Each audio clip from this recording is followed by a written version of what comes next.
You want me to kick it off, Colin? Yeah, if you don't mind, that's great. Sure.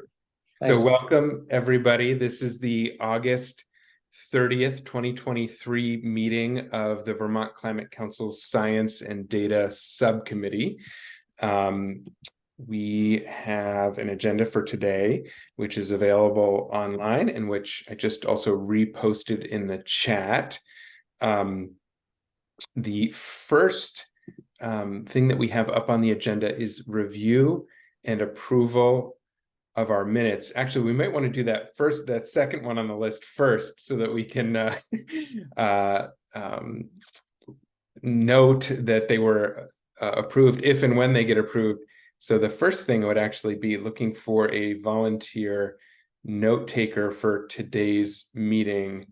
That's been rotating. I know.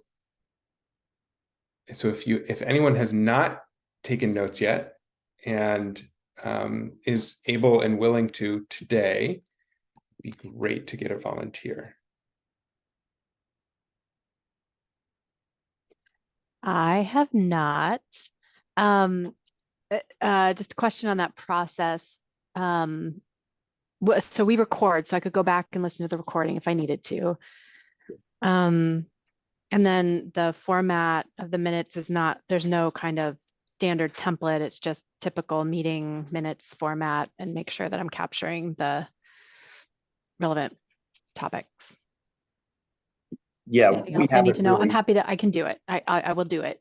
I just want to make sure I'm clear. That's great. Yeah, we don't really have a set template. I know Richard and Leslie Ann have both kind of put it in their own format, and I kind of just assumed that theirs were both very detailed, and honestly the ones I've done have been a little less so I kind of will leave that to you, because the recording is also available as you say. So but yeah, I think any format is great, and I can happy to tweak it afterwards if we would want to do that. Okay, great. I will do it.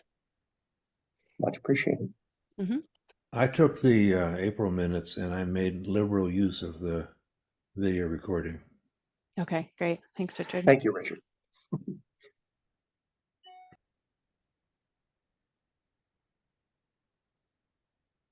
Great. So then next up would be consideration and hopefully approval, unless there's anything that is in error or that's missing from the last two sets of minutes. So let's take those in order. So the first one, I believe, is back from February. And then we have a second set from April, but let's start with those ones on February 1st, 2023 minutes. Any questions or concerns before we approve those?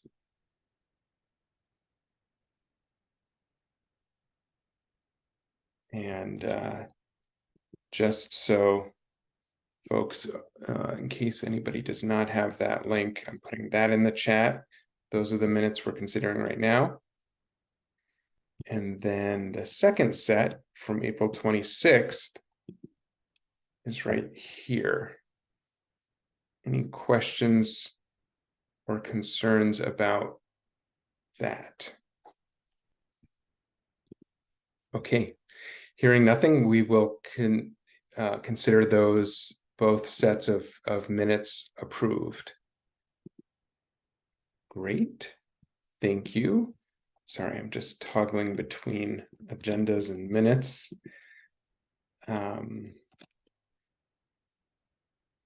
Okay, and then this is just an update that we wanted to share. Some of you were able to attend, but for folks who were not, folks who were on the committee last year will remember that we spent a lot of time reviewing and then establishing a social cost of carbon that the Climate Council would use for the climate action plan. And relevant to that conversation, I wanted to make sure that everybody knew that at Energy Action Network, we hosted 2 summer interns this summer who did great work, one of whom specifically focused on this question of recent advances in the research around establishing the social cost of carbon or social cost of greenhouse gases.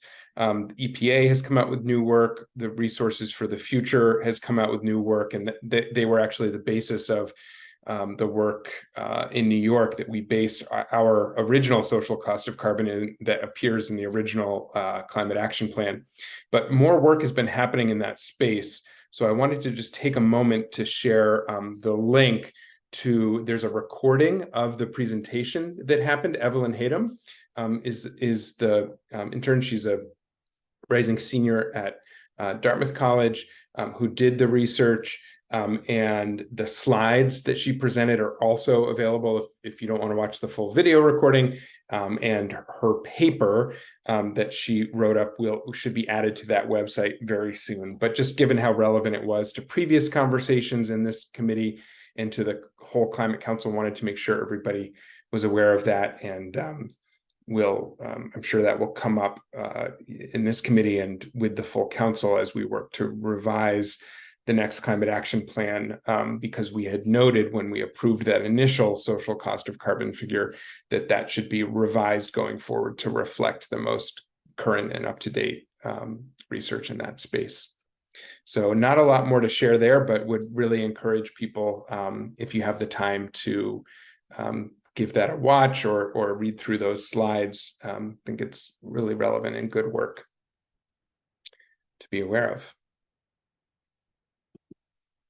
Okay, with that, I think it's over to you, Colin, for, well, unless there are any questions about this first part of the agenda or the remaining part of the agenda, which Colin sent out, but it's primarily a section on updates from contractual work that's underway related to a lot of science and data topics and the work of this subcommittee, but then also the second half of the meeting is really planned around work planning in relation to the climate action plan revision process, working backwards from July of 2025, when the revised cap will be due.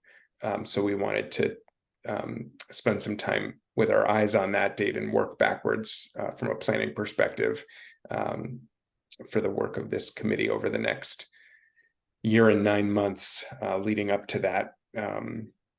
So those were the two main things. Any questions, comments, additions? Question?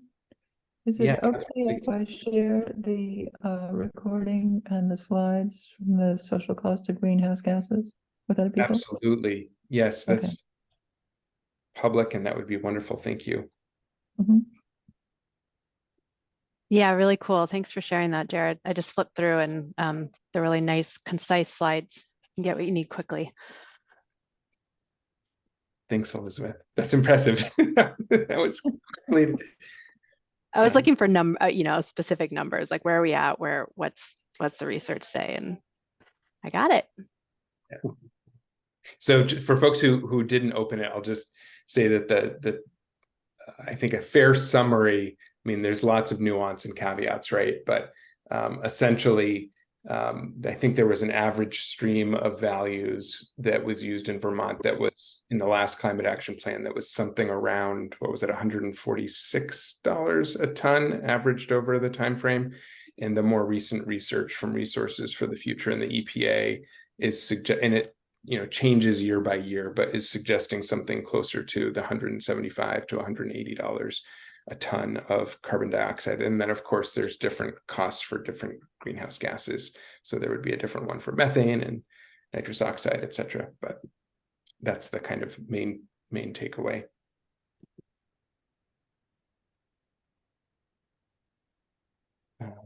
So I think any other questions or comments about this agenda before we go over to Colin for updates on contractual work that's underway?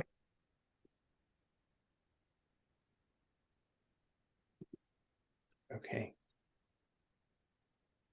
All right. Well, I'm going to apologize to you all in advance because pretty much all of the other members of the Climate Action Office were not able to make this meeting because they either are on leave or have prior engagements.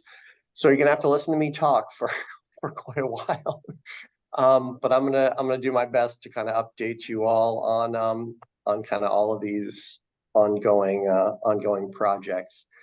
So let me see. First one, touch on the life cycle analysis. So that analysis had been on pause. Well, the technical component of that analysis had been on pause for a number of months while we kind of looked for a TEK expert to kind of provide some guidance and insights into both the process and kind of the actual analysis itself. We really did not have any luck. We worked with Judy Dow, especially, who was a member of that task group and is herself a TEK expert, but kind of in a different field. And she didn't feel totally comfortable, I think, being the sole voice or have a whole lot of technical input in this space. So she helped with a lot of that outreach, and people were either just very busy or just unable to help us for various reasons. So we've decided to kind of keep going with that process.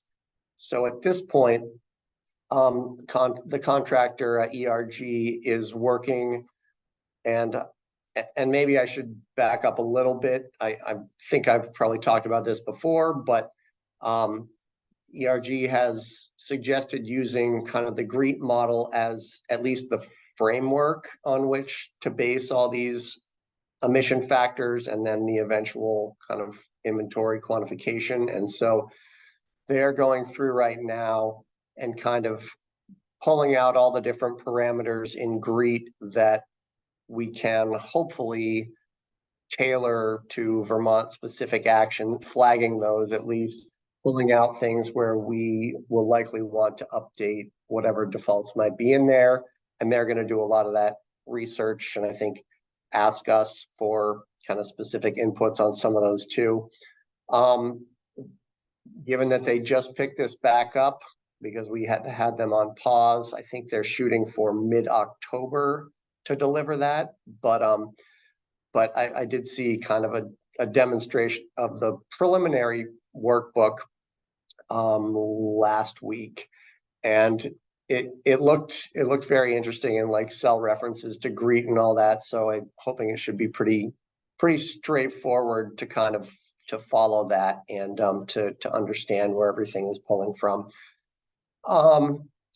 So yes, like I said, that one is going to be kind of the end of October, and that Hey, Colin, is, let's ask a yeah, clarifying sorry, go question. ahead, Jared. I'm sorry, I think you probably said this and I just missed it. No. Can you distinguish between when the deliverable is due and when the life cycle analysis task group that has been reviewing drafts will have the ability to review what ERG has put together? Presumably that would happen before, with a chance to ask questions and have them incorporate feedback before there's a final deliverable presented. Sure. I have not. I need to kind of figure out that kind of task group timeline. I don't have a set date for when ERG is even going to deliver this kind of draft to us. They just said they're still kind of in the early stages of doing this because, as I mentioned, they've been on pause for so long. So they're definitely working on it. So I would have to get back to you on an exact date, but I can certainly, when we get a deliverable to review, I can certainly loop the task group in on doing that and yeah, seeing what it looks like, providing comments. Okay, great. Thank you. All right. Maybe I guess that's about all I have on that one at the moment. And I guess I could take any other questions any of you might have on that process or kind of, yeah, what's going on with it.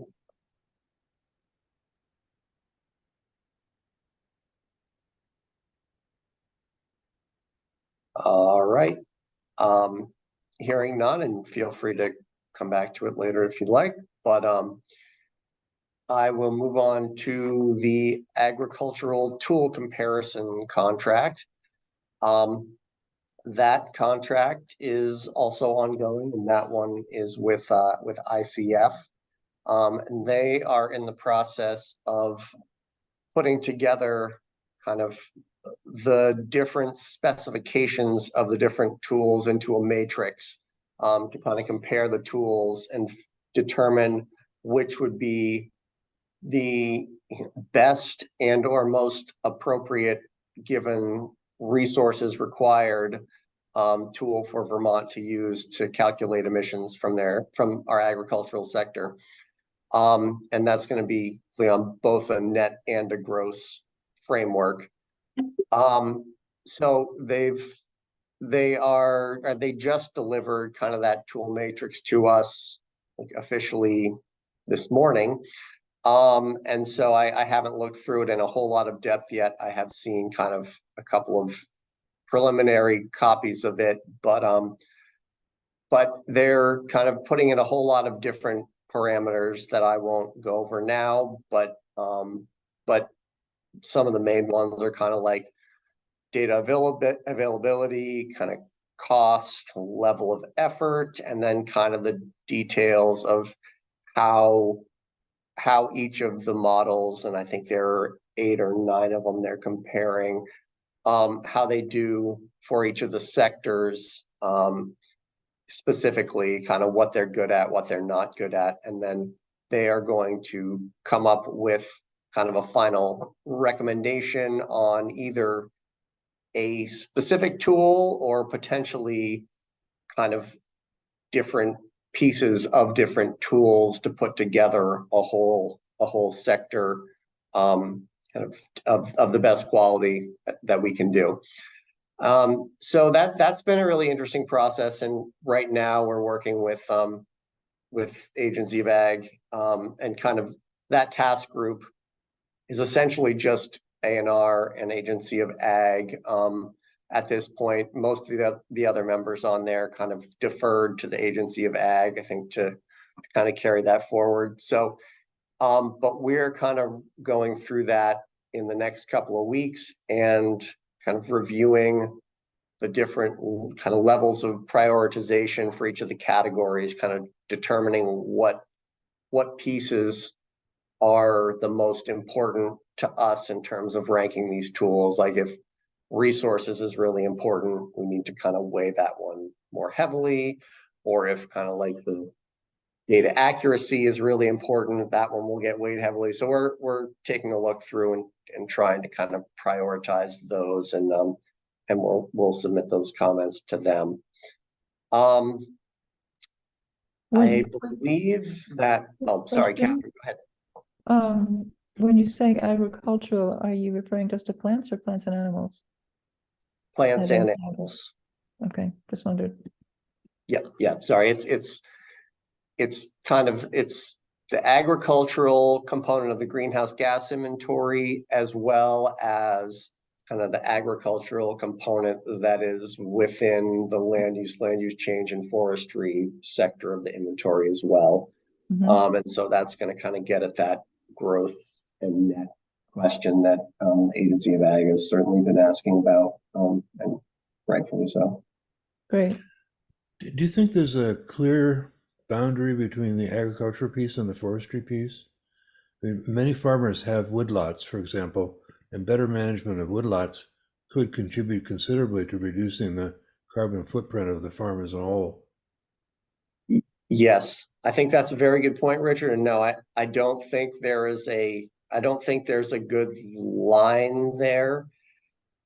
And I think I know, like, Ryan Patch certainly makes that comment a lot, that like farmers kind of manage a lot of forest themselves. And so that, I think, in the tool is going to be, at least in theory, captured in the forestry component of the land use change sector. But whether that actually should be the case is, I don't know the answer to that, but but it was, I think it would also, I think Ryan has kind of acknowledged this would also be difficult to quantify that just specific to farms as well. But yeah, it's definitely an important point. And I will say, kind of related to that, that maple production came up on our last call, and ICF was going to kind of look into that and the potential for how to handle that, or how to possibly incorporate some sort of estimate, or at least change estimate for that. So we haven't talked a whole lot about it, but it did come up with kind of interesting connection there.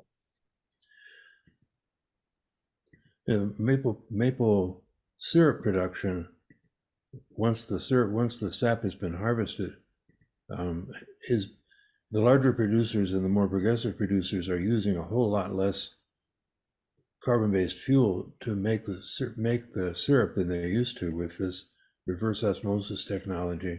It's much less energy intensive than it used to be. I wish more farming activities were that susceptible to technological fixes. Yeah, definitely. And I will say, I just kind of to highlight one of the other components that we're really hoping to be able to really incorporate into estimates through these tools are management practices that farmers are using that are kind of not getting incorporated into the inventory right now, just because of the SIT framework we're using. And that doesn't exactly get at that maple piece maybe, but just to kind of flag that. And the other piece is the soil carbon piece. And that is another one that is kind of high on the priority list for ICF to look at. And that's going to get into the interesting discussion of the net versus gross. But we're hoping that we can come out with a better estimate on kind of both sides of that equation. Yeah, any other questions on the ag piece there?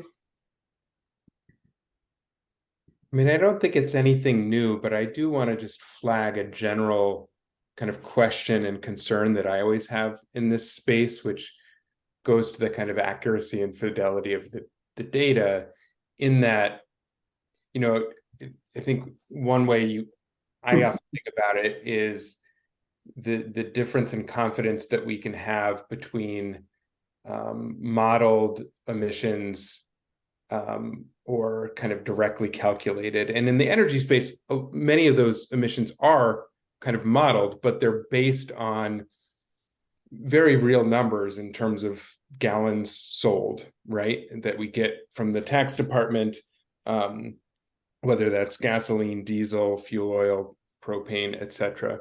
And so I feel like we can have a fairly high degree of confidence in the emission. You know, these are known emissions factors that we use from EIA and other peer-reviewed sources to really, I think, have a high degree of confidence about what the emissions are from energy use in Vermont. Now, of course, there's this other question of life cycle emissions versus emissions from kind of point sources or from just combustion or generation. And, you know, I think it will be important for us to have those life cycle or pre-generation emissions accounted for and estimated as well.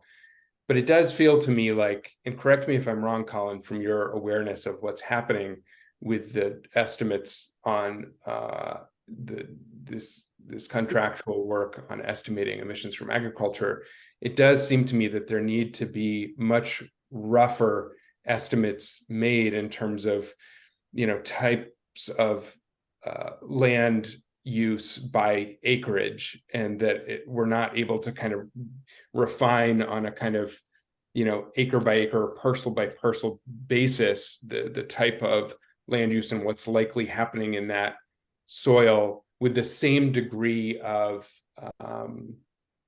how shall I say, just resolution that we might have in terms of how we measure other emissions. And so I think that there's just a great, I have a worry about just a greater range of uncertainty in terms of the modeled or projected emissions from a sector in which it's really difficult to do kind of direct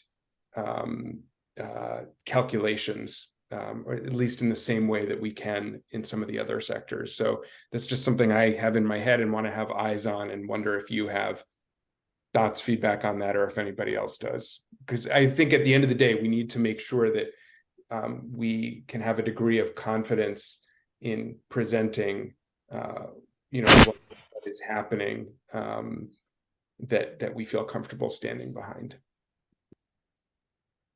Yeah, I'll chime in on that. I agree with you. I think the land use component is a really challenging one, especially on an annual basis. Because a lot of it relies on like aerial photography, and that's just getting that high enough resolution on an annual basis is hard, and processing it all. And I think so in the soils piece, I think is challenging as well. I don't know, I kind of haven't seen what they've dug into, no pun intended, on the soils yet. But so I think there are tools out there that can do a lot better job on kind of the soil emissions sequestration piece related to those. I don't know if, one, we have the data, and two, if we have the resources to run those tools. It sounds like some of them are very data and labor intensive. So that will be kind of an interesting outcome from this. I will say that kind of one big piece that ICF was looking at for a while on this at the beginning was they were kind of taking a bunch, and they did not get to process them all, certainly, but they were looking at a lot of the nutrient management plans for these farms. And I think this will come out in their recommendation. They haven't kind of said it explicitly yet, but I think that kind of animal and manure management piece, that they can take kind of direct data from some of these farms anyway. They think that will be kind of a big improvement over kind of the default values that are currently in the inventory and the SIT module. So that will be nice if we can kind of get all that data from the Agency of Ag and kind of get that into whatever tool we end up using, whether that be the SIT with modifications or another kind of tool or suite of tools. But I do share your concern on that kind of land use piece. I think it's getting better all the time, but I think it's hard to get exact. Richard. Yeah, I'm feeling underinformed in general about this area, and so excuse me if my questions are off base, but your comments about how hard it is to get, how it's difficult to get annual data, and one way around that problem is to sample, rather than try to get complete ascertainment from a complete aerial photo survey of the whole state, but rather to sample. And I know that there are some processes in place that USDA runs that depend on samples. If you sample the same spots or the same farms or the same fields every year, so that it becomes a panel approach, then it's a different kind of work, but it's relatively simple to gather data on a couple of hundred specific spots or specific fields, rather than trying to do a statewide approach. I think we're exploring this with respect to home heating in Addison County. We have a panel of 210 homes, and our intent is to assess how those very same buildings are heated year after year after year, to document changes in home heating in our community.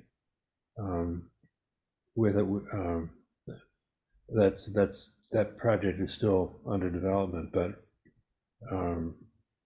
going to 210 addresses and assessing their heating source based on a windshield, on a view of the home from the street, basically.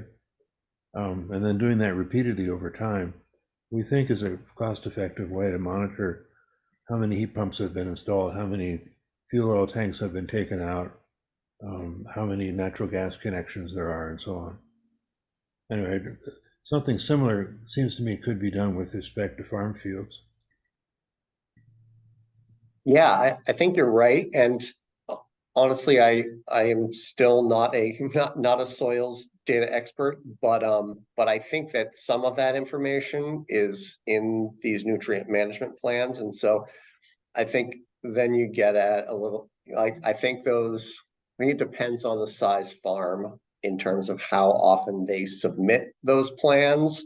But so they don't all submit every year is my understanding. And so it could be that we could have, I say we, an Agency of Ag or A&R or something could stand up a program like that. But that's a little outside of my wheelhouse. But I think you're right that it would be it wouldn't be terrible to do, and I think people are doing it. I think in terms of maybe the ag soil is one piece. I guess the bigger concern would be kind of the land use change in general. I think that's a little harder to get at outside of just the ag realm.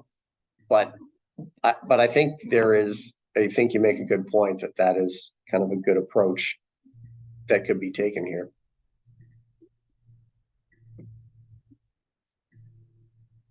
I think that, I mean, like everything, this will just be so important that when there is a methodology suggested, that we just are able to see very transparently and clearly what the assumptions are for that. And so that folks can kind of independently assess whether those seem appropriate.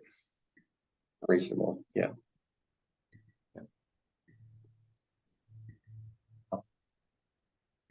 Great. Anything else on the ag tool front?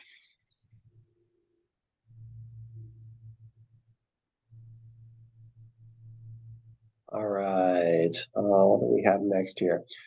Okay. The next one is the thermal RFP. And this one I am not very involved in, but I did have Brian Woods give me a little summary so I could share it with you, but I will likely have a hard time answering too many of your questions about it. So the contractor has delivered kind of the final baseline LEAP model, and that model has been updated to reflect the adoption of Advanced Clean Cars 2 and Advanced Clean Trucks, as well as the investments of the IRA funds. And so it results in a decrease in modeled emissions in 2030, but there's still a gap between 2030 baseline emissions, kind of the modeled baseline that they just finished, and the GWSA 2030 requirement. The schedule for the delivery of the final report has been revised, so we pushed it back a little ways, and but there will be a draft submitted to the project team in early September, and the final report should be delivered by October 13th. So that's about what I have on that. If there are questions, I'm happy to try to answer them, but no promises. Ken. Yeah, one of the things I listened into the presentation of the baseline work, and one of the outcomes is that for the 2025 target, the thermal component is pretty close. And that raises some real interesting questions with regards to the clean heat standard, because the clean heat standard also needs to be designed for 2025. And to the extent that it's pretty close, it suggests not a whole lot of need for the use of clean heat credits in that early stage. And I'll say the presentation, the presentation starts or is based on real data through 2020 and then model data from 2021 on.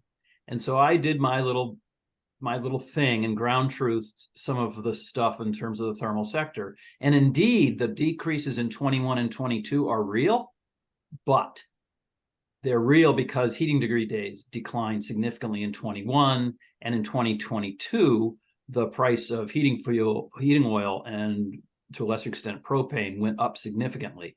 And the model itself, of course, it certainly doesn't include heating degree day variations, and it didn't include the dramatic raise in fuel oil prices. But, again, you look at ground truth, hey, we're on track, but I don't think we are. And so it's a concern, and I don't know how the Climate Council is going to receive this product and what kind of communication there will be about the caution in using the result as the basis for the specific, being the clean heat standard and assigning the value of clean heat credits. That as I say, initial glance would say, hey, we don't have to worry about it too much. I personally don't believe that it's true. I think that the declines that is modeled from 2020 to 2025 are not going to happen for a couple of reasons. One specific that I'll just throw out there is they have this very, very large decline in the use of fossil inputs for hot water. A very large decline, like a 30% decline between 2020 and 2027. And they say, well, because there's increasing efficiency in fossil hot water heaters. I didn't know that. I mean, I've in the real estate world and I visit a lot of homes. I have not seen significant changes in hot water heaters. Heat pump hot water heaters are in there at a small rate, and they actually don't, the model does not assume, and business as usual does not assume a high uptake of heat pump hot water heaters, but has this very large decline in fossil hot water. So it's things like that leads to a significant decline to 2025. But if it's not really happening, I'm worried that we might get lazy. So I don't know what to do about that. But I think we all need to be aware that product that comes out, we just need to be really cautious about what it represents.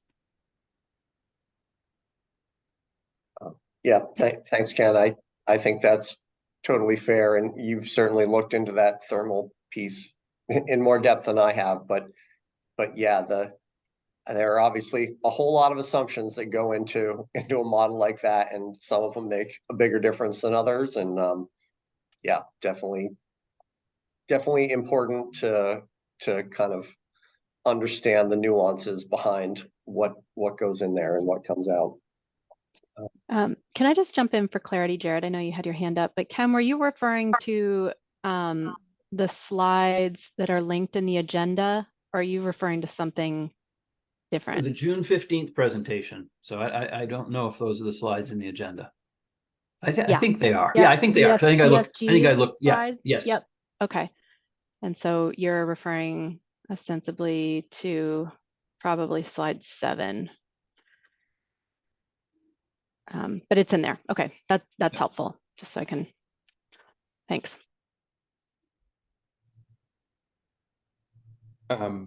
So just a couple of things that I want to follow up on. One would just be a point of information to the first part that you brought up, Ken, about the clean heat standard.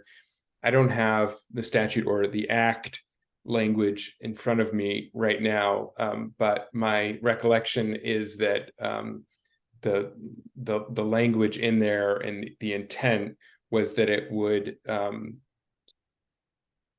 basically be implemented post 2025 with the target of meeting the thermal sector share of responsibility for the 2030 target in the Global Warming Solutions Act, but that it would not be implemented early enough, and so does not have a 2025 reduction as part of the timeline or the implementation process. So really the 2030 target would be the first one that would be applicable given the timing. I can go back and look for that language, but that's my understanding of that. I would also say that I think that,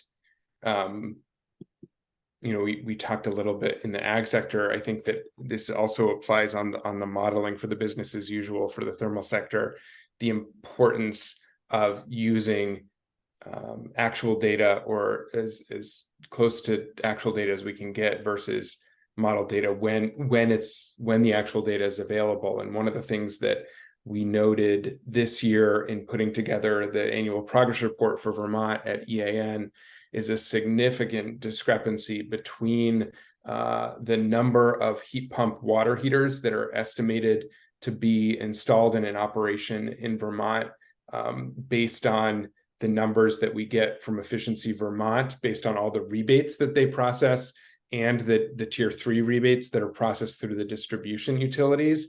That number, that actual number, and there may be some that are missing there, right? Like somebody may go out of state and buy a heat pump water heater and install it and never get an incentive, but most of those incentives or rebates are upstream, and so all of the installers know about them. So anybody who's putting one in the state, that should show up in the data. And so my understanding, though, is that for what the LEAP model used and what's in the Vermont Pathways report was an extrapolation from a study that was basically based on a survey about how many people have what different types of water heaters.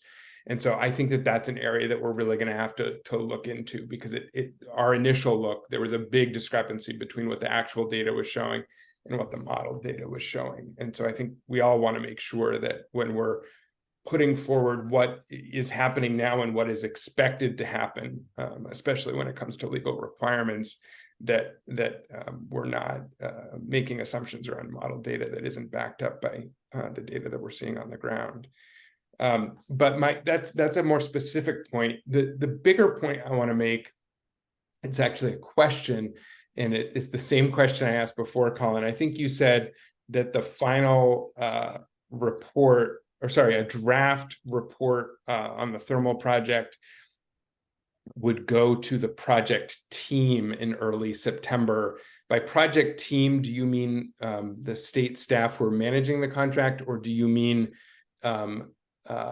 the task group that was formed to be able to see and review drafts and comment on them and ask questions and provide feedback before the report goes final? I want to make sure that does not get lost, and that the task group around that has the opportunity to do that. I don't know the answer to that, but I can flag that for our team here. And yeah, that was just what was in Brian's kind of email to me describing it. So that's unfortunately all I've got there. But I'll make a note to ask Brian and Jane about that.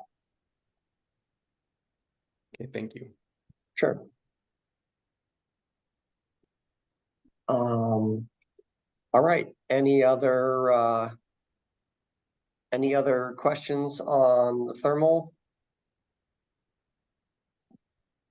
RFP?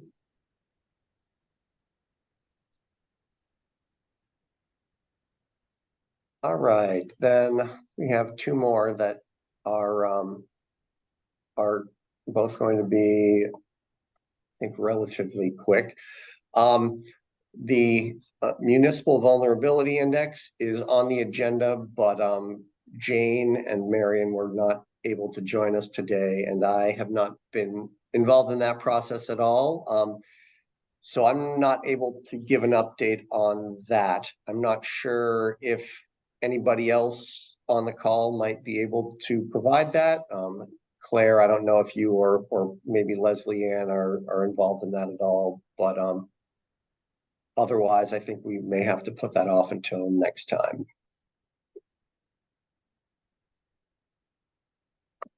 I think it's best to wait for Jean and Marianne, Colin. Okay. Thanks, Leslie Ann. Mm-hmm. Okay, so then this is the next item is the CPRG grant funding, and this is another one where I'm not going to have a whole lot of information on this.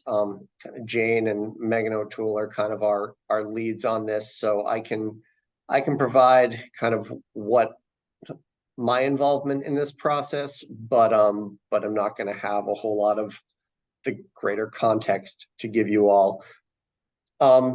Essentially, the process that's going on right now is I think EPA is still in the process of putting out a whole lot of the guidance for the CPRG funding.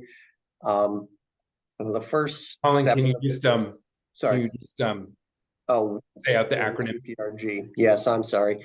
Climate Pollution Reduction Grant, and that's kind of the very large federal pot of money that will be coming out. And again, I'm getting a little bit out of my depth here, but it's coming out in kind of two phases, where the first phase is kind of the planning component of that, and the second phase is kind of the implementation component. And so I'll let, I think, Jane or Megan talk about that more at the next meeting, but essentially all the states need to put together kind of what's called a PCAP, or a Priority Climate Action Plan, which is really kind of just a list of, my understanding is, shovel-ready kind of projects that could be given funding with the mitigation money. And then the PCAP document is I don't even remember the CCAP is kind of the larger component that will essentially be our next iteration of the climate action plan in Vermont. And so I think that hasn't really been I haven't heard any real discussions on that, except that it's going to connect with the next climate action plan, or kind of be one and the same, use the next climate action plan as that CCAP component. So for the planning kind of exercise, my involvement in that has been essentially to take all the actions from all the climate action plan workbooks that the subcommittees all put together for the last CAP, and kind of compile those all into one big Excel document. And right now we've kind of, in the climate action office, just been in the process of conducting kind of outreach to other state agencies and divisions within state agencies, and I think some others outside of the state agencies, maybe, who are listed as kind of the lead implementers in those actions that are in the current CAP, and kind of having them provide some information on all those, kind of the status, if the action has been started, and kind of some of the details of whether or not it would benefit from additional funding under this climate pollution reduction grant process. And it's going to end up being kind of a prioritization effort for those actions, about kind of which ones will end up being put on this kind of PCAP list. And so, yeah, sorry, that's probably a little scattered and not totally coherent, but that's kind of my understanding of the process, and at least where we are right now with it. And I wish Megan or Jane were here to give you a little bit more complete update, but that's what I've got. Any questions on that I might be able to answer?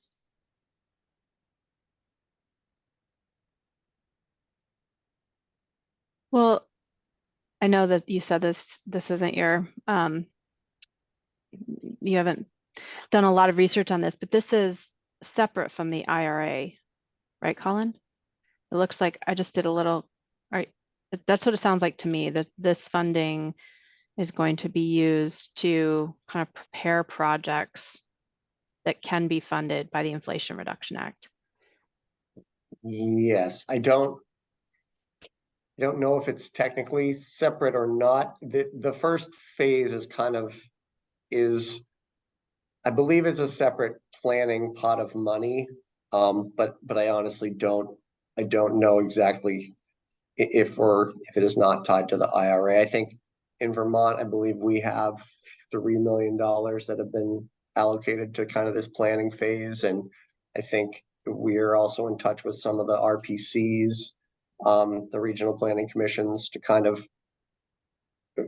work with them on certain planning aspects of this. But yeah, I'm sorry, that's about the extent of my knowledge on it. Yeah, no, it's okay.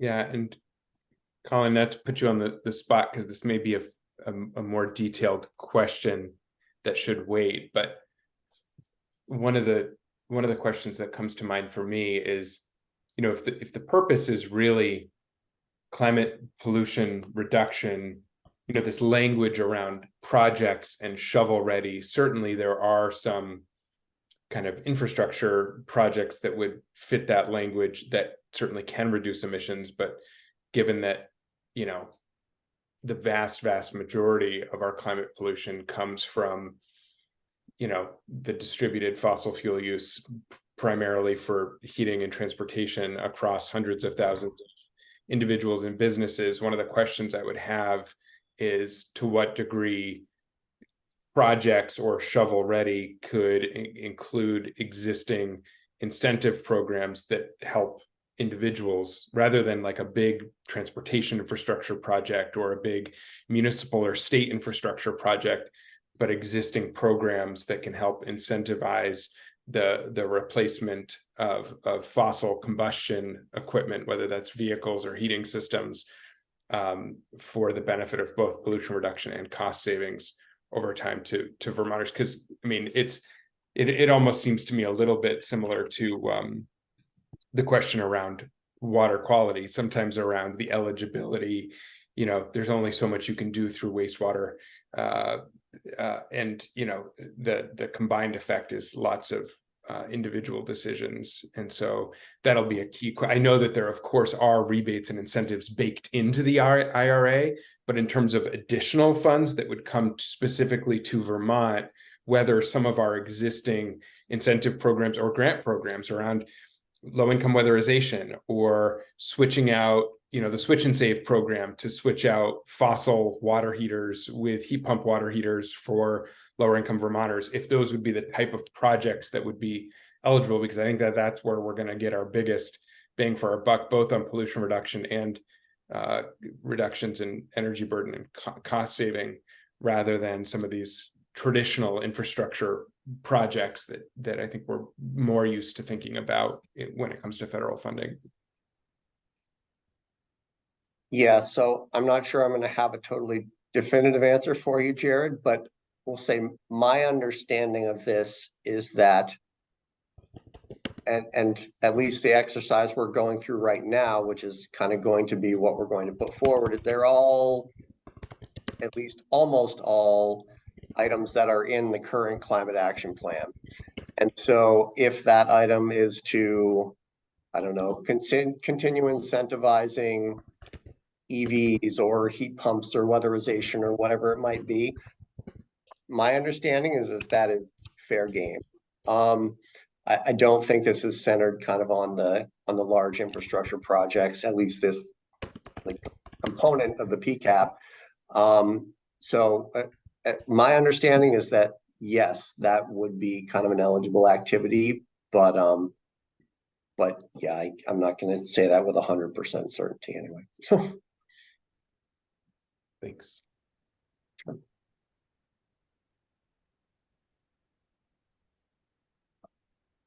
Anything else on that I may or may not be able to answer for you? Just to pause to say thank you for stepping up and providing all of these updates, Colin. I know that's a lot of ground to cover without some of your colleagues present, so thank you. Yeah, you're welcome. Hopefully I didn't butcher any of it too badly, but and sorry to not have a few more details for you on some of it, but yeah, happy to do what I can. Okay, at this point, just 10 minutes behind schedule, but we are all good. Want to pause to see if there's any public comment. Any folks who are not on the committee, members of the public who'd like to share their thoughts with the subcommittee?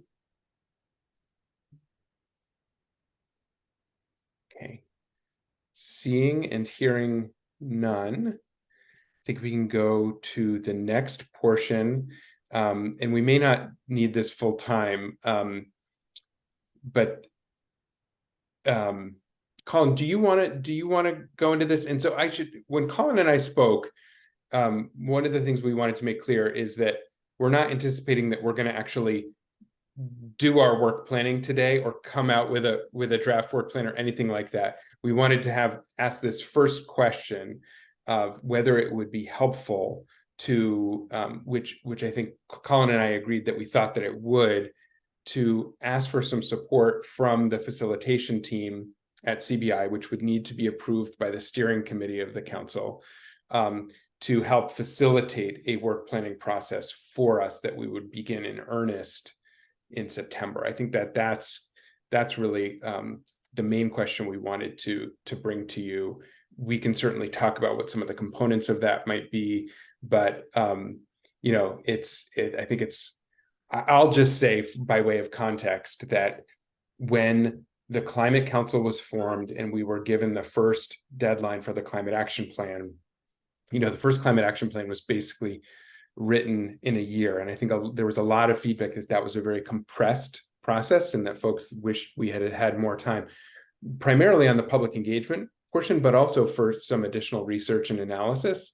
And so I think one of the things Colin and I were talking about in advance of this meeting is, now that we know that the revised Climate Action Plan is due July of 2025, that's less than 2 years away, we want to have eyes on and be planning backward from that date, so that we don't get into that time crunch, and that anything that needs a longer lead time, longer gestation process, we can be work planning around that over this fall, so that we don't kind of get behind schedule in terms of the type of process and the type of research and analysis we want to have available for the cap revision process leading to July 2025. So that's my attempt at setting some context around this. Colin, if you want to add on to that. No, I think that pretty much covers it. I think, yeah, I obviously the first part you touched on with whether or not we want to have kind of a facilitated kind of discussion and working through that is kind of, yeah, the first piece of that. But assuming that won't take too long, I do want, if we want to kind of just start throwing out some general ideas like we had kind of done talking before, Jared, on pieces or kind of like buckets, areas within the cap that we feel like would be good to explore. I feel like that might be a good place to go next. But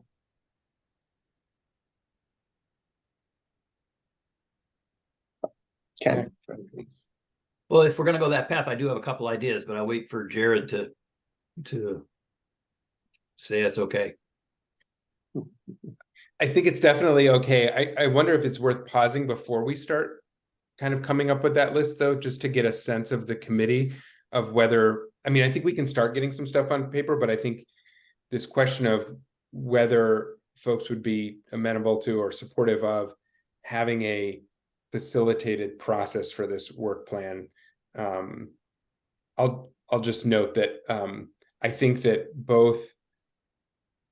for a couple of reasons.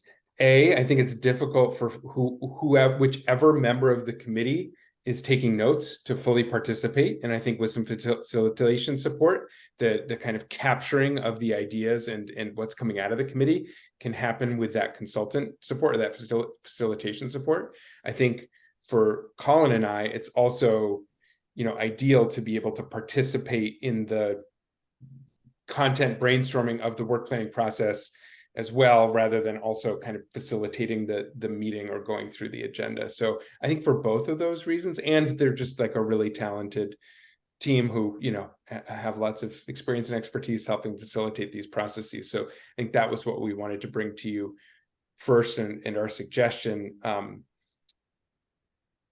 And because before we could actually start that request would have to go before the steering committee to approve, which next meets on Monday, September 11th. So if it was the kind of will of this group to request that, I would be happy to bring that to the steering committee, but just want to pause to see if that sounds good to folks. Elizabeth and Claire.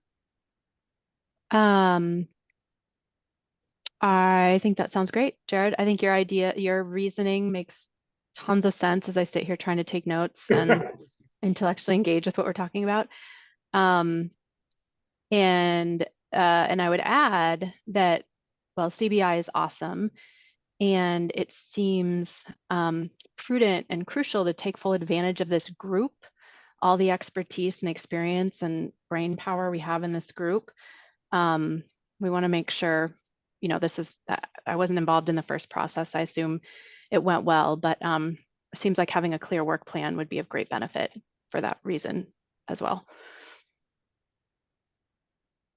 That's a good point, because we're all bringing different pieces to it and wanting to make sure that we're able to contribute in those ways. Yeah, Claire, please.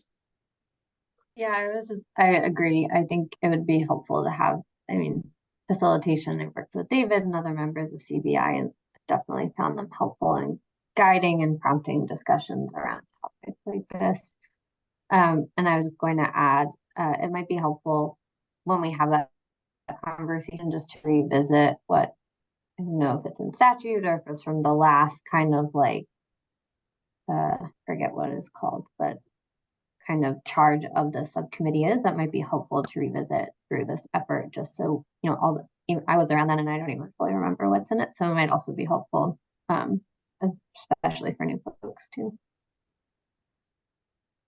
Absolutely. Great idea. Agreed. Catherine? I was just wondering if you want to add something about basically how do you get people to change? Is it something, do you have to provide some sort of incentive? Is it enough to provide information and education and awareness of impacts? My impression has been that bringing about a large scale change like this is very, very challenging because people are just driven by their habits and by their incomes. So I think that's going to be a big piece of this climate action plan. We want more than a plan. We want how we're going to implement the plan and how's it going to work. I can certainly see that fitting into kind of, you know, if part of what our job is to do is to track down the latest research and analysis that to inform kind of how we achieve and where there are gaps or barriers. I think some of that, and Claire was working on that before as well, like some of the behavioral research of what's working and what's not and why. Yeah, that's a great point that could be really relevant in this process.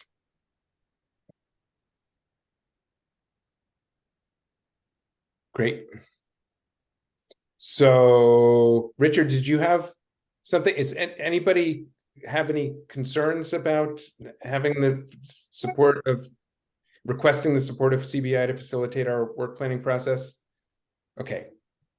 Hearing only positive feedback and seeing positive shaking heads and thumbs up, I will bring that to the steering committee at our next meeting on Monday, September 11th.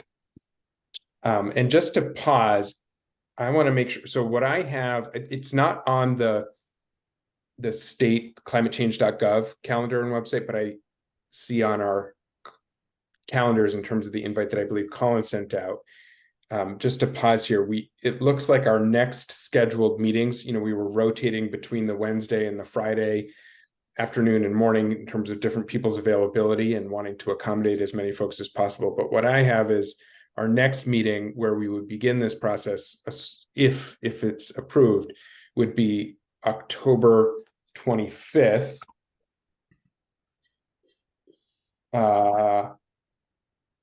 That's a Wednesday from 1 to 3. And then the one after that would be a Friday, November 24th, which that's the recurring calendar, but I'm looking, that's actually the day after Thanksgiving. So we're going to have to change that, I think. I don't think anybody is going to want to wake up that morning after Thanksgiving for a science and data subcommittee meeting. But at least I think all we need to know right now is that our next one is currently scheduled for Wednesday afternoon, 1 to 3 p.m. October 25th. Sure. Jared, I have on my calendar a meeting in late September on Friday, September 29th. Oh, okay. I'm Is that sorry, I not must have happening? missed that. Colin? Yeah, that's on my calendar too. Hopefully that's, At 9 a.m. on Friday, the 29th of September. Okay. That's great. And yes, I will add that to the Climate Council calendar. I wasn't able to kind of make it a recurring meeting on there, and so I've just been kind of adding as we go, especially since we've had to kind of cancel some with scheduling availability and things. But I will put that on the calendar, yeah, in the next couple of days here, and I'll make a note to do that.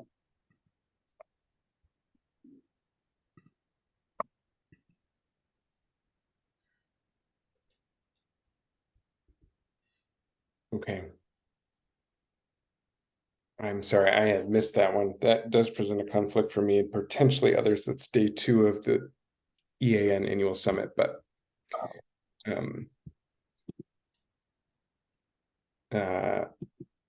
we can talk. Where does the EAN summit take place? This year it will be in Warren at Sugarbush.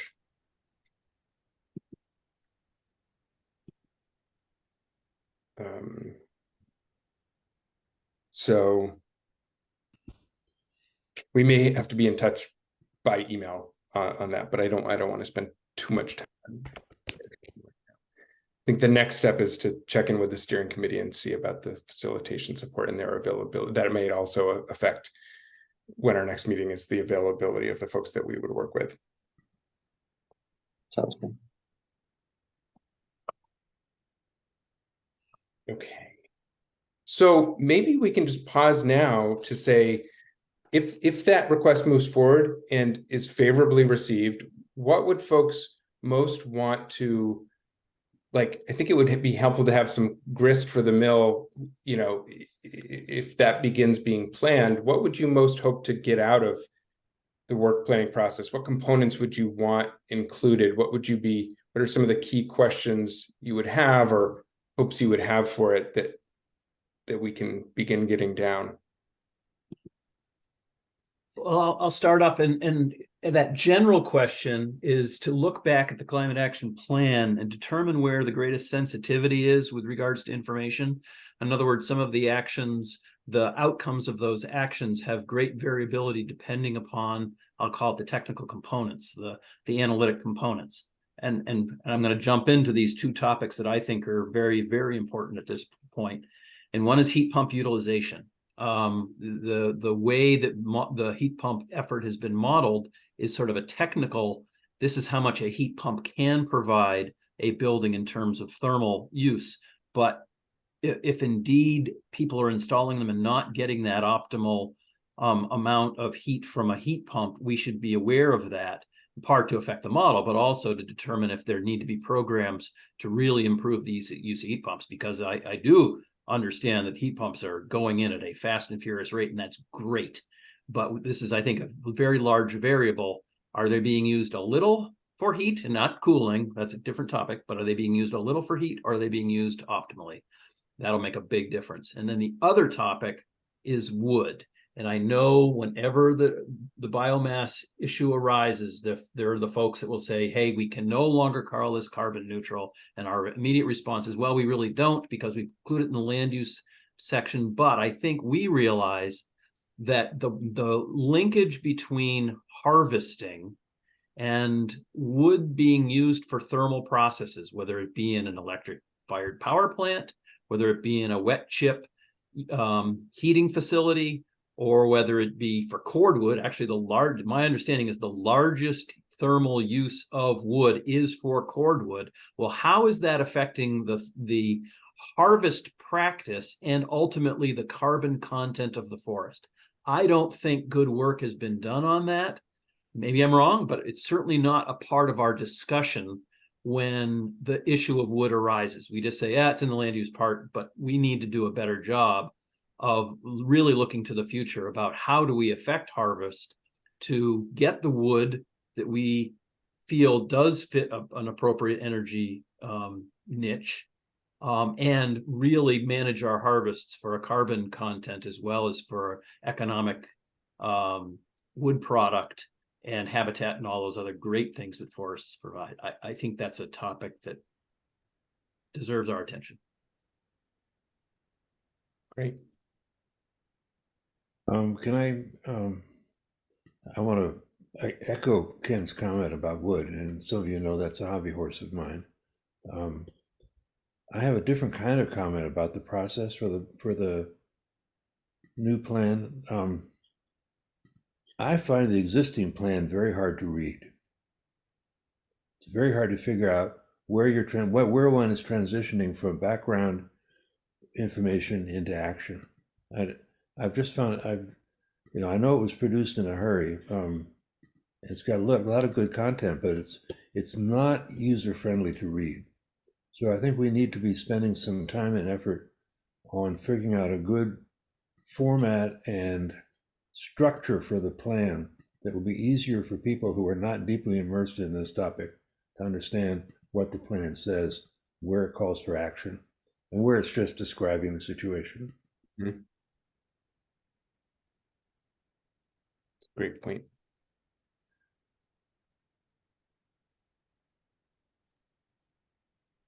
Another piece that we may have already included this is showing or explaining to people how to do their own carbon inventory and then create their own climate action plan. How much emissions are they already generating that they weren't even aware of? So that could be another piece.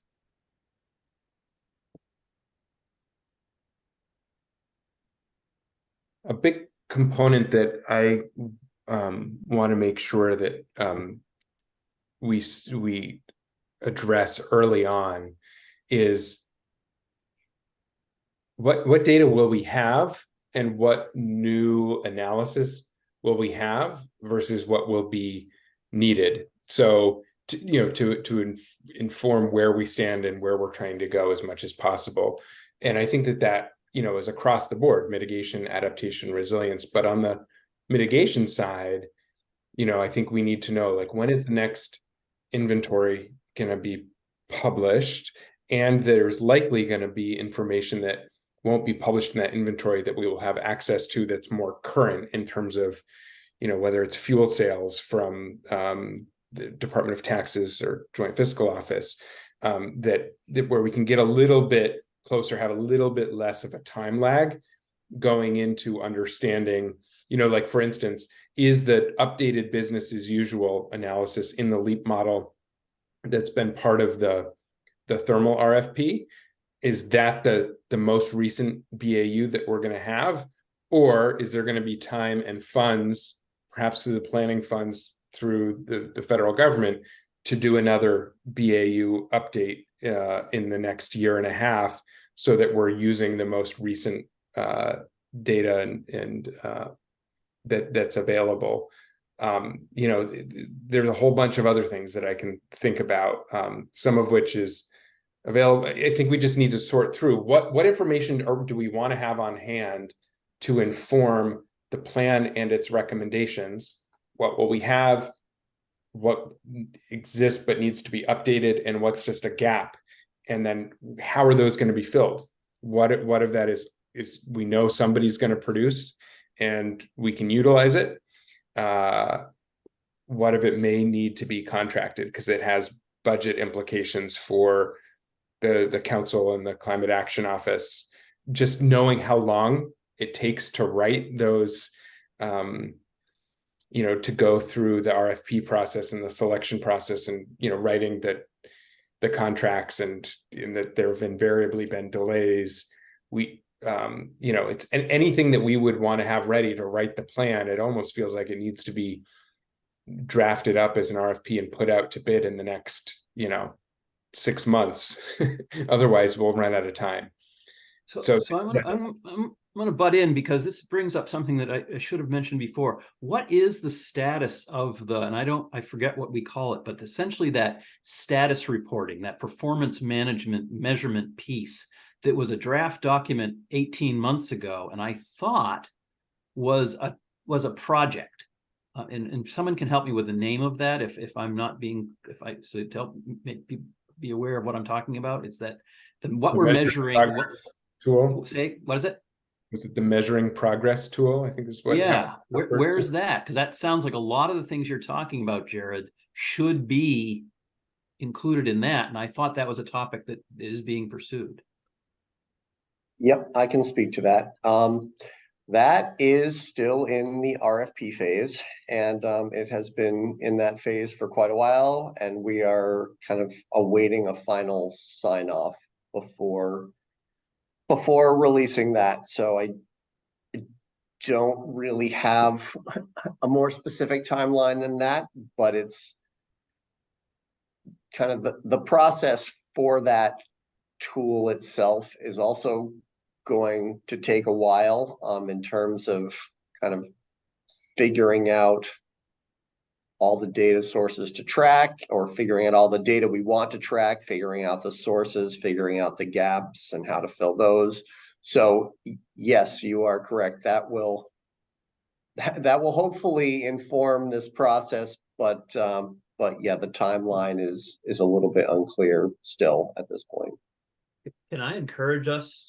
I'll start with myself and maybe ask the other committee members, encourage a sentiment from this body that should be moved forward on quickly. Because as Jared pointed out, we're going to need that. And we have been talking about it for 18 months. I will add, I'll start with my voice. I really want to encourage that process to move forward quickly.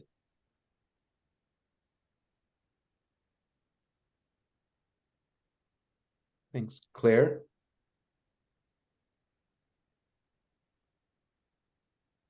I have a comment separate from Ken, so I don't want to crowd out space if anyone wants to respond to that.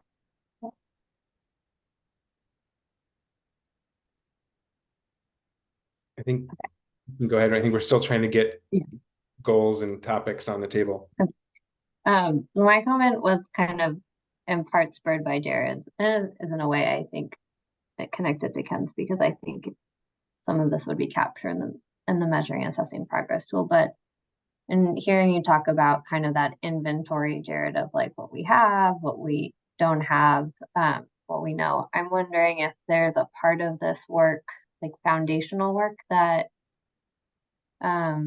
sits at like the intersection of science and data and just transitions. Because I know, Jared, you had mentioned like the public engagement component of getting prepared to write the climate action plan, and there's also kind of in terms of bringing voices in from an equitable engagement perspective. But then I also feels like there's that equity perspective too on the data that we're looking at and how we're understanding that component of the work. And it was just looking at some of the tools from that subcommittee and seeing kind of their questions around like analyzing benefits and burdens, and beginning to think about data and indicators around any recommendations that come out of the plan. So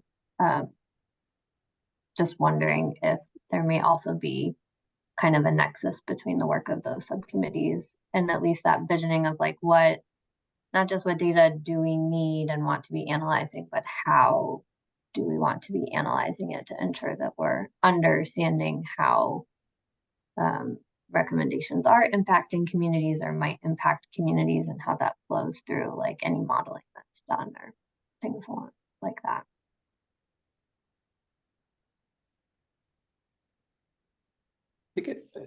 Thanks, Claire. That sounds great. I think another thing that I'd like to have as part of this process is almost like a subcommittee self-assessment in terms of like, areas of experience, interest, expertise, in terms of like knowing, making sure that in terms of the work plan for the next year and a half, we're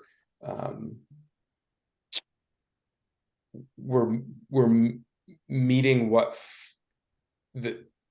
meeting the mark in terms of what people want to be focusing on and contributing as they work in this subcommittee. So there may be pieces of information, related to science and data or research and analysis that we need for the cap, but there aren't folks on this subcommittee who, you know, either have the background or the interest in helping moving that forward. And that may be, you know, something that, you know, happens elsewhere or through a contractual process. But I do want to make sure that we kind of are getting on the table the ways in which individual subcommittee members and then the subcommittee as a whole is hoping to work together, and what we're hoping to do and contribute over the next over that next time period, working forward to July 2025. And some of that may be work that we do as a full committee. Some of it may be through existing or new task groups. But I think that there's kind of the what component of what we do over the next, but then there's also the kind of internal look of who is on the committee and how the committee works and how subgroups or task groups of the committee may want to work. I want to just have that as part of our process there too.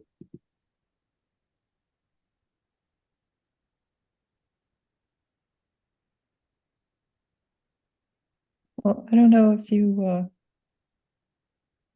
want to include this. I'm just looking over a handout I used in a workshop I taught at Goddard on how to do a carbon inventory. And I refer to quite a few websites that show, for example, that running a gallon of gasoline produces 19.37 pounds of carbon dioxide. And that's about 20 pounds, and that adds up quickly. And with the piece that isn't included is all that it took to create that car that you're driving. So what's known as embedded energy or embedded carbon. And so I don't know if you want to go that far into it. But anyway, I have this handout of information that I can send you if you want. Thanks, Catherine. I'd certainly be curious to see it. And if you want to send it to the full subcommittee by email, that works. Or if you have a link you can put in the chat, that's great too. What email should I use? Are you getting the emails from Colin about the agenda? Yes. I think you could just use that. Send it to Colin. Okay. Or send it to Colin or I, and we can send it to the. I don't know actually if that what you're sending out, Colin, goes to the. Sometimes the emails to the subcommittees go to the full council list, and I don't know if. I made that list, so I think it should just be the people on our group. Okay. Great. Thanks, Catherine.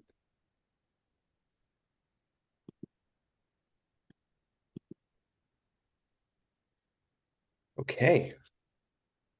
Anything else to, I mean, we're going to have more opportunity to focus on this going forward, but anything that we just want to share right now?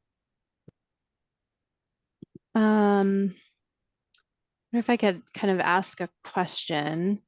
I really liked your idea, Jared. I just want to put a pin in that, the self-assessment piece, and you know, back to making sure that everyone is that we're sort of optimizing all the amazing resources in this group. And then I have a question connected to what we're doing here. To what degree, and would it be appropriate to what degree in the past have we involved PhD students or even postdocs in this work? And then is it appropriate to think about that moving forward towards the next climate action plan? I'm thinking about, you know, Vermont Law School and, you know, the University of Vermont and just all these Middlebury College students even. Yeah, absolutely. I'm not sure that directly in the committee we have before, but certainly associated projects. Like I know that the council relied heavily on the Vermont climate assessment as we did the last climate action plan. And I know so many UVM postgrads and faculty and students were involved in that. But I was involved in that. Thanks for calling that out. Yeah, that's right. That was a that was featured resource. heavily in the cap, and cool. but I think that that's such a good question and opportunity to have that lens as we think through other research or analytical priorities.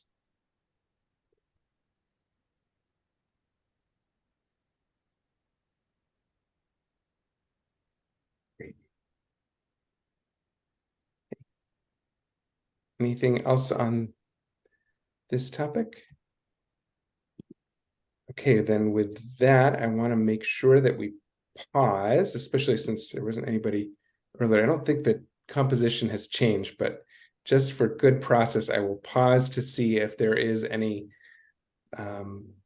public comment, any members of the public who'd like to share thoughts. Not seeing or hearing any. Colin, I just sent you the handout about how to do a carbon inventory. Great, thank you. I'll forward it along. And that's at like a personal level, right, Catherine? Like a personal carbon footprint, or does that go? Right. Yeah, It's okay. for a family or an individual, and then of course they can expand it if they're in a part of a large group or a community or something like that. Great, thank you. Okay. Anything else before we finish the meeting? Thank you, Elizabeth, for taking notes. Really appreciate that. And Colin and I will connect after this about next meeting and draft agenda, and maybe we'll send something after that steering committee on the 11th so we have the clarity about the facilitation support on the work planning. But as always, if anybody has any suggestions for our next meeting or the agenda, please don't hesitate to contact either, ideally both Colin and I. And just so you all have a sense, what we're generally doing is making sure we connect one-on-one, a good 3-4 weeks before the meeting usually, or sometimes, a couple weeks before, to just compare notes on the agenda. And always want to incorporate your feedback or wishes for those agendas. So I do suggest that you and Colin get on that rescheduling that September 29th meeting if it's indeed the EAN Summit, because that's probably not going to work. So if you could get on that quickly, that'll help the rest of us with our schedules. And I did have one question about our student member. Now the classes have started up again. Is she able to attend? I have not heard.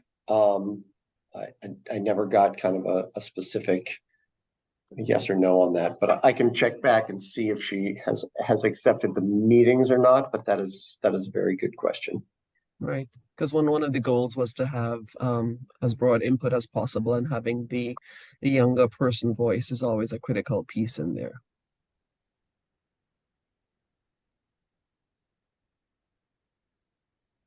yeah, we may need to see, not just for our student voices, but for faculty like you, Leslie and others, if the coming fall schedule changes the availability that we originally had scheduled these meetings around.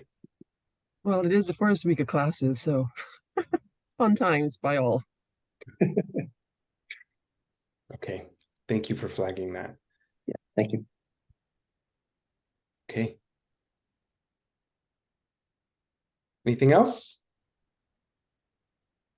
Thank you, everyone. Great to see you all. Thanks for your contributions. And with that, I think we'll adjourn the meeting and look forward to seeing you at our next one. We'll communicate about when that will be.